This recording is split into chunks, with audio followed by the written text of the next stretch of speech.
Welcome to Curvo of Science. Don't forget to subscribe. अस्सलाम वालेकुम बच्चों, 9th class physics new syllabus का हम लेक्चर पढ़ रहे हैं आज स्टॉप वॉच। तो आज हम सीखेंगे कि स्टॉप वॉच क्या होती है, कैसे काम करती है और इसकी कौन कौन सी टाइप्स हैं। सबसे बड़ी बात यह कि स्टॉप वॉच का इस्तेमाल करते कैसे हैं। बच्चों, इससे पहले हमने लेंथ मेजरिंग इंस्ट्रूमेंट्स पढ़े। लेंथ मेजरिंग इंस्ट्रूमेंट्स यानी जिनका काम लेंथ मेजर करना है, लंबाई मेजर करना है। उसके बाद हमने पढ़े मैस मेजरिंग इंस्ट्रूमेंट्स, जो चीजों का मैस नापते हैं, जैसे कि फिजिकल बैलेंस। और आज हम जो आर्टिकल पढ़ रहे हैं यानी कि स्टॉप वॉच, वो एक टाइम मेजरिंग इंस्ट्रूमेंट है, यानी इसका काम टाइम मेजर करना है। सो इसलिए सबसे पहली बात जो स्टॉप वॉच के हवाले से आपने याद रखनी है वो ये कि stop watch is a time measuring instrument. Stop watch एक ऐसा इंस्ट्रूमेंट है जिसका काम चीजों का वक्त नापना है। बड़ी आसान बात है कि it is a time measuring instrument. ये बात आपने जरूर याद रखनी है, एमसीक्यूज में भी आपसे पूछा जा सकता है। दूसरी बात ये कि स्टॉप वॉच करती क्या, ये तो हम जान चुके, लेकिन थोड़ी सी डिटेल अगर देखी जाए तो वो ये कि जो स्टॉप वॉच है वो मेजर करती है time duration of an event, किसी भी इवेंट का टाइम ड्यूरेशन। यानी कि कोई भी वाकया वकूअ पजीर हुआ है, अगर कुछ भी हुआ है उसके लिए जितना टाइम लगा है वो हम स्टॉप वॉच के जरिए मालूम करते हैं। मसलन लेट्स से कि अहमद इस जगह पर खड़ा हुआ है और इस जगह पर उसके पीछे एक कुत्ता पड़ जाता है। ये पॉइंट ए पर मौजूद था। जब इसके पीछे कुत्ता पड़ेगा तो ये भागने लगेगा और भागते भागते ये इस पॉइंट पर आ जाएगा जहां पर कुत्ता इसके पीछे मजीद नहीं आ सकता। अगर आप गौर करें तो ये एक इवेंट हुआ है, यानी ये बंदा पॉइंट ए से भागकर पॉइंट बी पर आ गया है। यहां एक वाकया वकूअ पजीर हुआ है और वाकये को इवेंट कहते हैं। तो पॉइंट ए से पॉइंट बी तक इवेंट हुआ है। अब सवाल ये पैदा होता है कि पॉइंट ए से पॉइंट बी तक जाते वक्त कितना टाइम लगा, अहमद को कितना वक्त लगा, ये कैसे पता चलेगा। ये जानने के लिए हम इस्तेमाल करते हैं स्टॉप वॉच। तो स्टॉप वॉच हमें यह बताती है कि ये पूरे इवेंट का टाइम ड्यूरेशन क्या था, यानी कितने वक्त में ये इवेंट हुआ। यानी ये बंदा पॉइंट ए से पॉइंट बी पर भागकर कितनी देर में आया। तो आप कैसे मेजर करेंगे, बहुत ही आसान तरीका है। जब ये बंदा यहां से भागने लगेगा तो आप स्टॉप वॉच ऑन कर देंगे और जैसे ही ये बंदा पॉइंट बी पर पहुंचेगा तो आप स्टॉप वॉच बंद कर देंगे। जितना टाइम आएगा वो इस इवेंट की टाइम ड्यूरेशन होगी और वो आपने किससे मेजर की, स्टॉप वॉच से। लेट्स से कि आपके पास स्टॉप वॉच कहती है 10 सेकंड, यानी यहां से पॉइंट ए से उठकर पॉइंट बी तक जाने में इस बंदे को 10 सेकंड लगे। तो इसका टाइम ड्यूरेशन कितना हुआ, 10 सेकंड। हमें पता कैसे चला, स्टॉप वॉच ने बताया। तो स्टॉप वॉच एक टाइम मेजरिंग इंस्ट्रूमेंट है जो किसी भी इवेंट का टाइम ड्यूरेशन मेजर करती है। ये दो बातें आपने याद रखनी है। इसके बाद अगर मैं कंस्ट्रक्शन की बात करूं कि स्टॉप वॉच में चीजें कौन कौन सी, तो उसके लिए पहले हमें डायग्राम को देखना पड़ेगा। आप अगर इस डायग्राम में देखें तो ये आपको एक नॉर्मल सी घड़ी की तरह नजर आ रही होगी। इस नॉर्मल सी घड़ी में आपको दो नीडल्स नजर आ रही हैं। वैसे जो घड़ी आपके घर में होती है उसमें 3 नीडल्स होती हैं, एक घंटों का हिसाब बताती है, एक मिनट्स का और एक सेकंड्स का।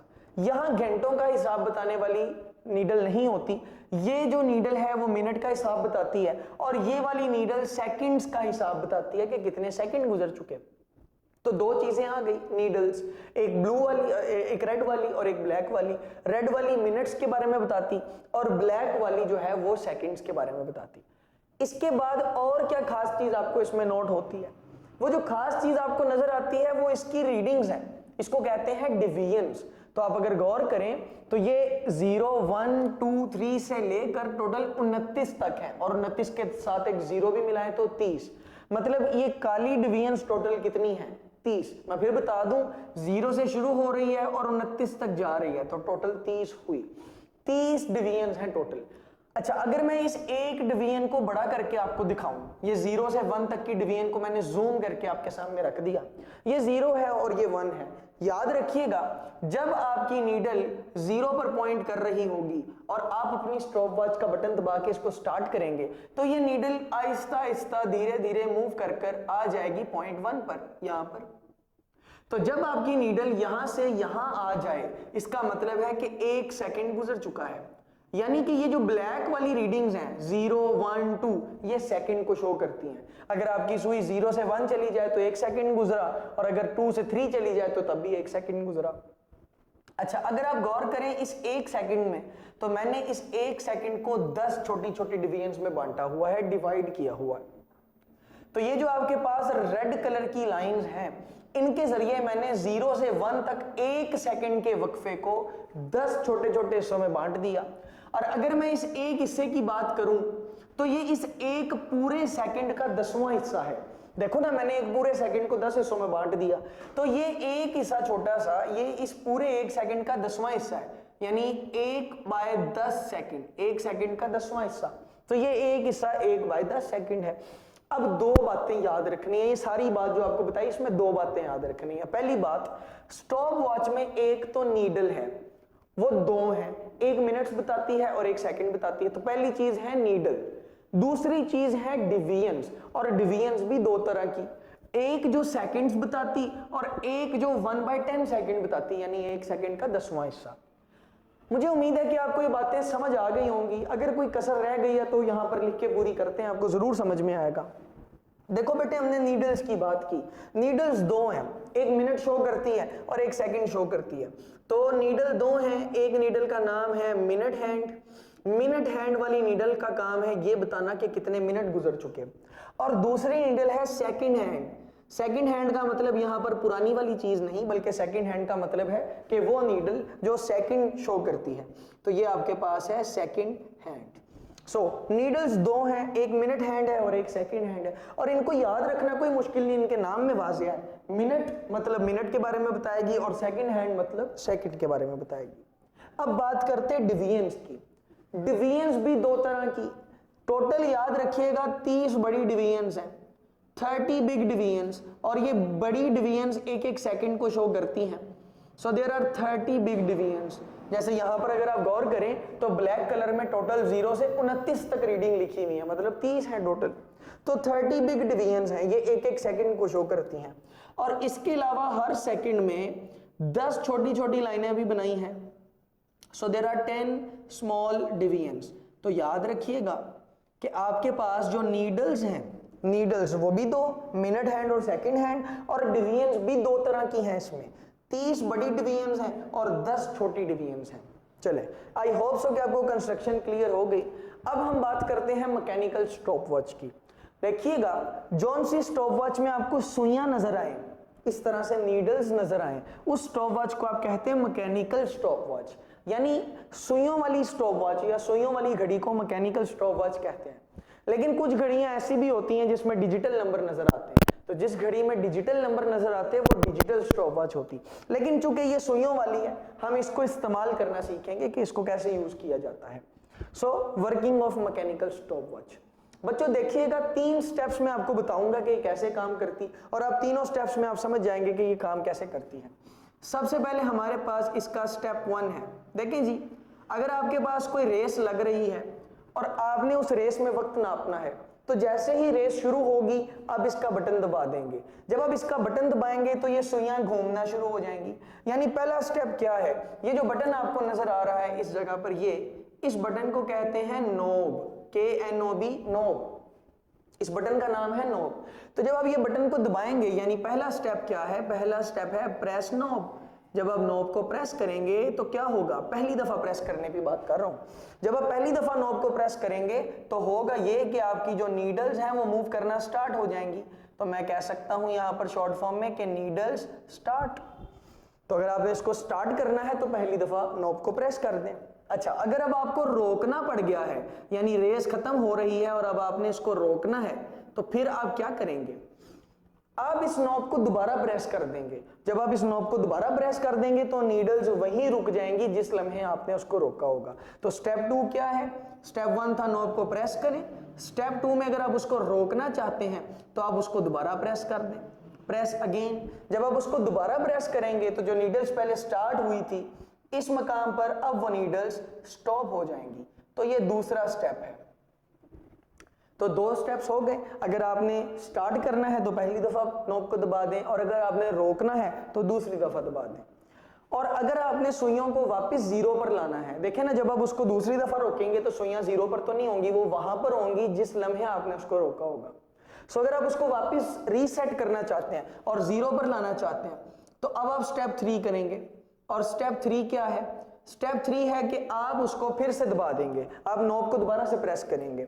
सो अब आप नॉब को फिर करेंगे प्रेस, और जब आप नॉब को तीसरी दफा प्रेस करेंगे तो आपकी नीडल्स रीसेट हो जाएंगी। यानी कि मैं ये कह सकता हूं कि तीसरी दफा प्रेस करने पर नीडल्स रीसेट हो जाती हैं, रीसेट टू 0 ऐसे। सो ये 3 स्टेप्स का मेथड है जिसका इस्तेमाल करके आप किसी भी स्टॉपवॉच को इस्तेमाल करना सीख सकते हैं या इस्तेमाल कर सकते हैं। मैकेनिकल स्टॉपवॉच को, डिजिटल स्टॉपवॉच को इस्तेमाल करने का तरीका भी कुछ ऐसा ही होता है। उसमें भी आप बटन दबाते हैं तो वो काउंटिंग स्टार्ट हो जाती है, फिर दबाते हैं तो रुक जाती है, और फिर दबाते हैं तो वो 0 हो जाती है। अब हम आगे चलते हैं, हमारे पास मैकेनिकल स्टॉपवॉच और डिजिटल स्टॉपवॉच में फर्क क्या है। अभी मैंने आपको बताया मैकेनिकल स्टॉपवॉच के बारे में। इसी तरह सवाल आता है पेपर में कि मैकेनिकल स्टॉपवॉच और डिजिटल स्टॉपवॉच में क्या डिफरेंस है, क्या फर्क है। देखो कुछ तो बड़े सादा डिफरेंस है। जैसे मैकेनिकल स्टॉपवॉच वो होती है जिसमें सुइयां होती हैं, ये वाली देख लें, ये मैकेनिकल स्टॉपवॉच है।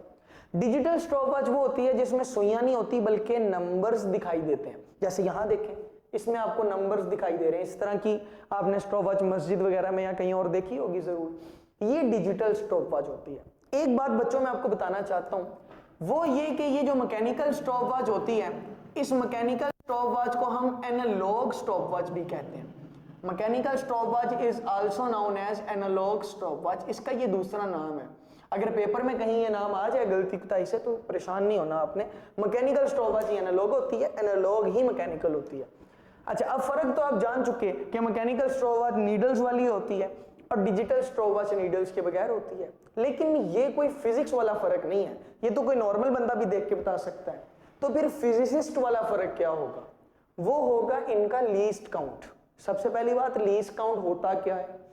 मैं कई दफा अपने लेक्चर्स में बता चुका हूं, कोई भी इंस्ट्रूमेंट जो सबसे छोटी रीडिंग ले सकता है, सबसे कम रीडिंग ले सकता है, उसको लीस्ट काउंट कहते हैं। जैसे कि मीटर रूल का लीस्ट काउंट 1 मिलीमीटर है, यानी मीटर रूल कम से कम 1 मिलीमीटर नाप सकता है, उससे छोटी चीज नहीं नाप सकता। सो लीस्ट काउंट क्या है? कोई भी इंस्ट्रूमेंट जो सबसे छोटी रीडिंग नाप सकता है उसको आप लीस्ट काउंट कहते हो। सो यहां मैकेनिकल स्टॉपवॉच और डिजिटल स्टॉपवॉच के लीस्ट काउंट का फर्क है। अब फर्क क्या है जरा गौर से देखिएगा। फर्क ये है कि अगर आप लीस्ट काउंट तलाश करते हो मैकेनिकल स्टॉपवॉच का, गौर करें, ये मैकेनिकल स्टॉपवॉच है, 0 से 1 तक 1 सेकंड बनता है, और 0 से 1 तक 1 सेकंड को मैंने कितने बराबर हिस्सों में बांटा? 10 हिस्सों में। यानी कि मैकेनिकल स्टॉपवॉच 1 सेकंड का 10वां हिस्सा देख सकती है, 1/10। इसके आगे हम सेकंड भी लिखेंगे। सो 1 सेकंड का 10वां हिस्सा, मैं अगेन बता रहा हूं, हमारी मैकेनिकल स्टॉपवॉच 1 सेकंड का 10वां हिस्सा देख सकती है, यानी 1 सेकंड के 10 बराबर हिस्से कर सकती है। अगर आप कैलकुलेटर पे इन दोनों को डिवाइड करें तो आपके पास आंसर आता है 0.1 सेकंड्स। तो आप यहां गौर करें, ये 0.1 सेकंड क्या है? लीस्ट काउंट है। किसका लीस्ट काउंट है? आपका या मेरा? नहीं, मैकेनिकल स्टॉपवॉच का। अब अगर आप डिजिटल स्टॉपवॉच की बात करें तो उसका लीस्ट काउंट डिफरेंट है। अगर आप डिजिटल स्टॉपवॉच की बात करते हैं तो डिजिटल स्टॉपवॉच मैकेनिकल स्टॉपवॉच की निस्बत बहुत बेहतर है। डिजिटल स्टॉपवॉच 1 सेकंड के 10 नहीं बल्कि 100 हिस्से दिखा सकती है। यानी अगर आप 1 सेकंड के 100 हिस्से देखना चाहते हैं तो फिर आप कौन सी स्टॉपवॉच इस्तेमाल करेंगे? Digital stopwatch. अगर आप इसको कैलकुलेटर पर लिखें तो आपके पास आंसर आएगा 0.01 सेकंड्स। तो ये किसका लीस्ट काउंट हुआ? ये लीस्ट काउंट हुआ डिजिटल स्टॉपवॉच का।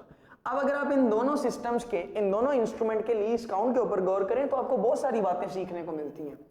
इसका लीस्ट काउंट बड़ा है क्योंकि आप 1 सेकंड के सिर्फ 10 टुकड़े कर रहे हैं, और इसका लीस्ट काउंट छोटा है। क्यों? क्योंकि आप उस 1 सेकंड के अब 100 हिस्से कर रहे हैं। देखो ना, अगर आप एक चीज के 10 हिस्से करो तो हर हिस्सा थोड़ा बड़ा बनेगा, और अगर आप उसी चीज के 100 हिस्से कर दो तो हर हिस्सा बहुत छोटा बनेगा।